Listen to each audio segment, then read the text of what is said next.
Hello viewers, in today's video I will talk about Skagen Falster 3 smartwatch of 2020. For more information see the description. Skagen's Falster smartwatches have all had a similar design, and the Falster 3 is perhaps the most unchanged out of all of them. At first glance, it looks exactly like the Falster 2.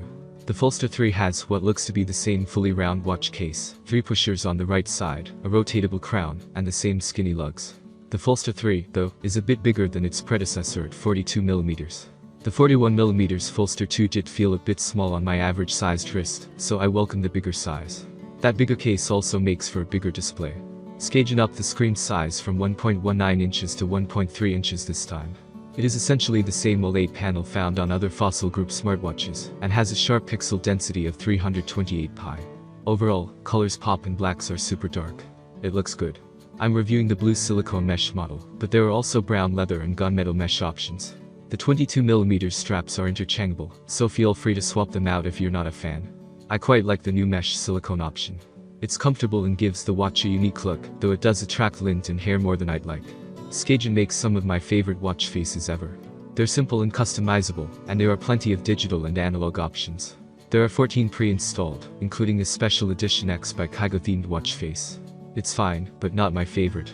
The big news with the Falster 3 is that Skagen updated the hardware to match its other 5th generation smartwatches. That means this watch has the newer Snapdragon Wear 3100 SoC, a big step up from the Falster 2's laggy 2100 chip. Pair the 3100 with 1GB of RAM, up from 512MB, and you have yourself a solid performing smartwatch.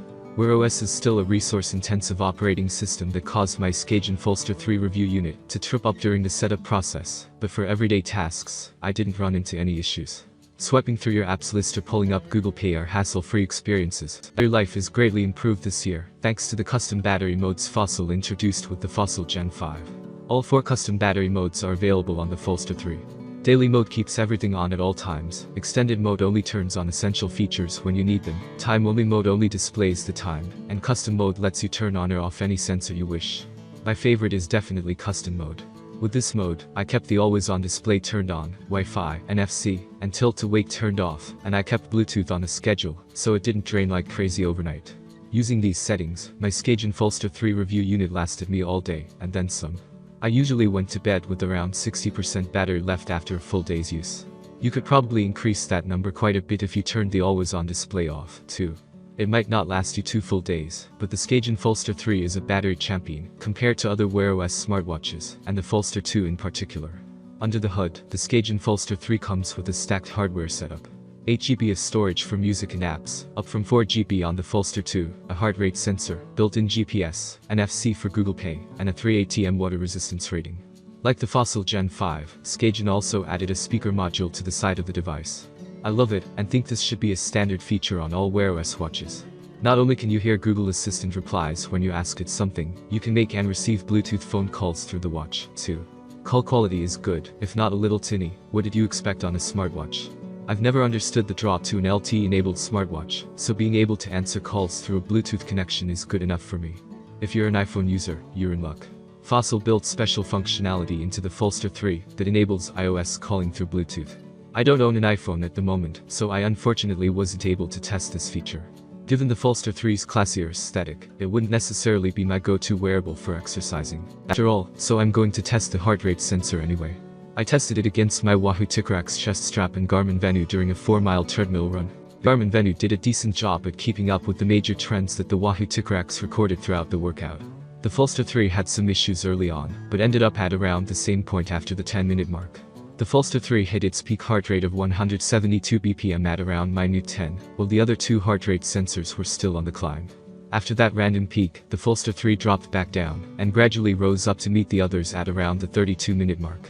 At that time, the Venu recorded a max heart rate of 176 BPM, the Ticarax recorded 170 BPM, and the Falster 3 recorded 167 BPM. Overall, the results aren't too bad, but they're not fantastic. I wouldn't buy the Falster 3 for its fitness accuracy, but at least the sensors are there if you need them. Since this is a Wear OS device, it will primarily sync with Google Fit. Google's fitness platform has its downsides, but luckily you can sync the watch with any number of Wear OS compatible fitness apps on the Play Store. This is all leading up to something we've talked about a lot here at Android Authority. The Skagen Falster 3 might be one of the best Wear OS watches out there, but it's still running Wear OS. I don't want to discount Skagen's work on the hardware here, it's truly great. But Google still hasn't made much movement with Wear OS in the past year or so, and the company doesn't necessarily instill confidence between the lack of updates and the time it takes to roll out bug fixes. If you know what you're getting yourself into with Wear OS, by all means buy the Skagen Falster 3. It's really great. Just don't be surprised if the software that ships on the Falster 3 is the same software that sticks around for a year or two down the line.